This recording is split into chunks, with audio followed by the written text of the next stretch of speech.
Hey guys, a different type of video today. Today we're going to be looking at the worst games I've ever played on the PlayStation 1.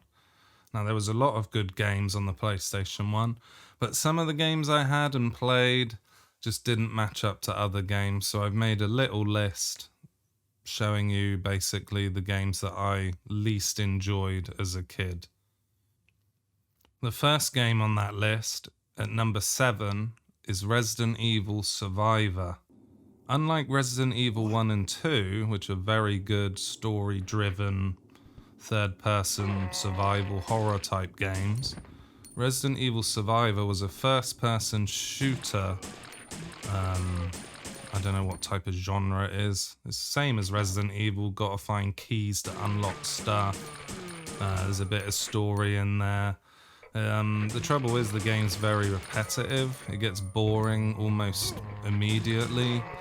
There's terrible design in the rooms. Every room is just a small little square with the key item in it, a couple of zombies, and then you get the key and then you progress to the next room. The gameplay gets very bland quickly, and it just didn't compete with the other Resident Evils at all. So this is why it's number 7 on my list. Coming in at number 6, I'm going to have to put The Crow, City of Angels. I really liked the movie with Brandon Lee, Bruce Lee's son, and it was quite a gothic thriller type revenge movie, which I thought was actually pretty good as a kid at least. I probably still would enjoy watching it now. But the game was terrible. It's like a 3D beat 'em up, like the Bouncer, but just doesn't have anything good in it. The controls are terrible, the movement's terrible, the enemies are terrible. Yeah, all the moves are bad. It's clunky. Trying to pick up an item takes forever. You throw an item at someone, sometimes it just goes through their head. You only get 1 life to beat the whole game, which makes it more difficult. To heal, you actually have to kill enemies and hope that they drop a heal item, so it's luck-based, the healing. And there's not really anything fun about it, other than the fact it's so bad, and it's got kind of funny enemy catchphrases. That's pretty much the only thing that's good about it, is how dumb it is. So that is why it's number 6 on my list. Number 5 on the list is actually one that might be a little bit surprising to some people, but here it is anyway. It's the Simpsons wrestling game. I owned this game as a kid. I completed it.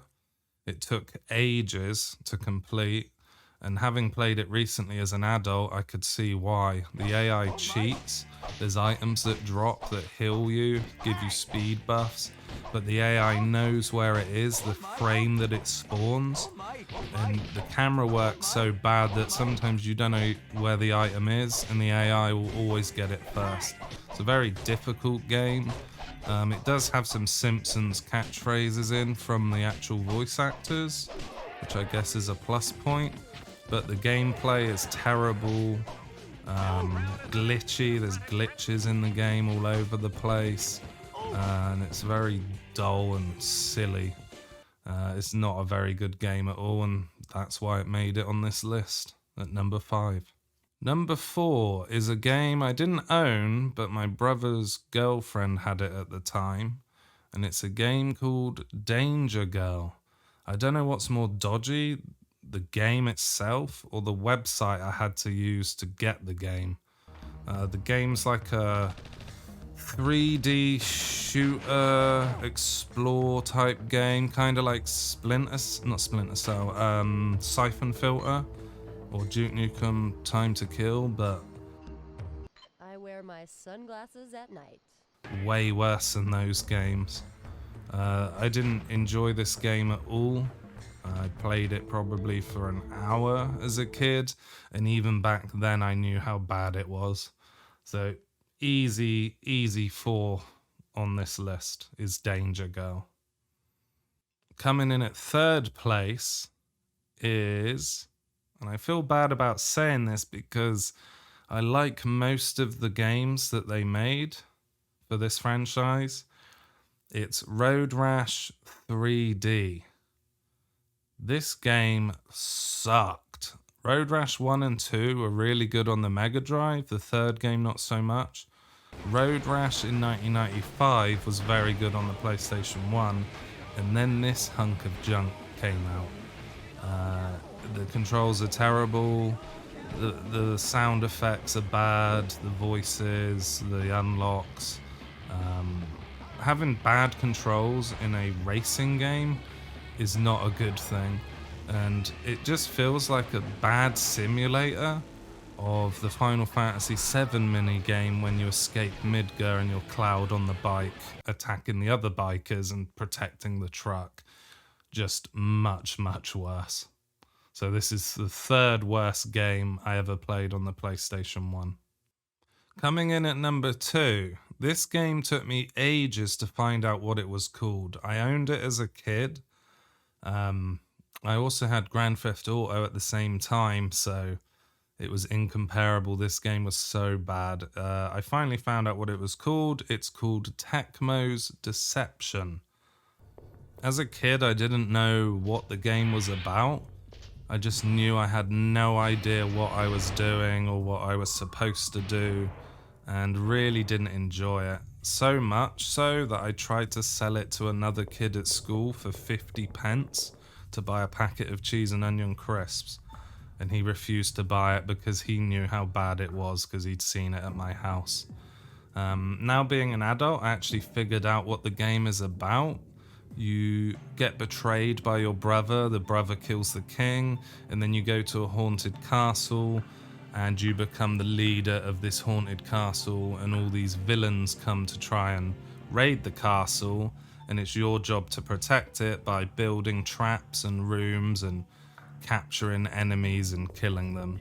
Sounds pretty cool, but it really isn't fun to play at all and gets very boring quickly. It's a shame because the first 10 minutes of the game, before you start playing the real game and trapping everyone and stuff, is actually pretty cool. It's got a nice horror, eerie element to it. You can hear a heartbeat as you walk along, but that soon goes out the window when you enter what you're supposed to really be playing, which is kind of like a Sim City trap simulator. The game sucks, and that's why it's second on my list. And coming in at number 1, surprising to me because I was such a big fan as a kid, I didn't own this game, someone else did, and he would never lend me it. I just remember looking through his window, because he wouldn't let you in the house, and just watching him play it and think, oh, I want this game, and my mum wouldn't get me the game, and I'm glad she didn't, because I played it recently and it's absolutely garbage. The number 1 game for me, being the worst game I've ever played on the PlayStation 1 and maybe on any console, is South Park.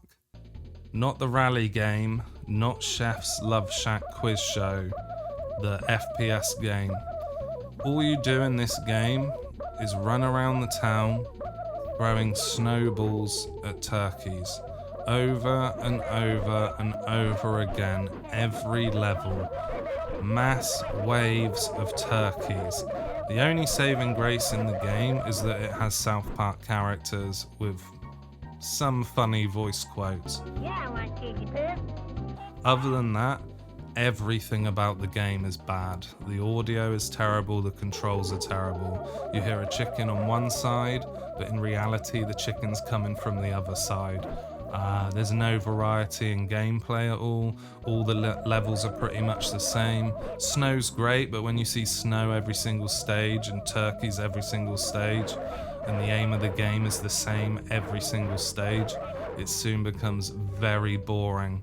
And the effects when you kill the big turkeys does this weird flashing, which actually hurts my eyes. So South Park is the worst game I've ever played on the PlayStation, and possibly the worst game I've ever played in my life. So that's my list of the top 7 worst games I've played on the PlayStation 1. See you next time.